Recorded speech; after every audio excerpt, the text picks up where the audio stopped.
Երկու հարց լուծող գործիք է առողջության ապահովագրության ներդրումը։ Մի հարցը դա նախընտրական դիվիդենդների քաղելն է, որը որ հավատացնում եմ ձեզ, ես թույլ չեմ տա, որ այդպես լինի, որտեղ մարդկանց աչքերը պետք է բացվեն։ Իսկ երկրորդը դա 2024 թվականին Համաշխարհային բանկի կողմից հաստատված վարկն էր $110 միլիոն,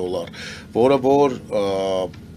տրամադրվելու էր, երբ որ փաստը իրականություն դառնա, այսինքն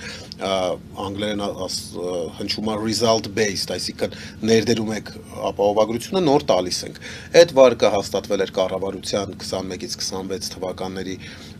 ծրագրին սատարելու համար եւ որի մեջ մտնում էր պարտադիր բժշկական ապահովագրությունը։ Ուստի նրանք այսպես հապճեպ դա ներդրեցին, որպեսզի այդ վարկից չկտրվեն։ Եվ այդ երկու հարցն է ընդհանրապես լուծում, հիմա փորձում են ամեն բանով ապահովագրությունով վիրահատված պացիենտի մոտ նախարարը գնում է, նկարվում է, չգիտեմ, այդ խեղճ մարդկանց բժշկական գաղտնիքը հասանելի է դարձնում, այդ մարդկանց հաշվին փորձում է PR-վել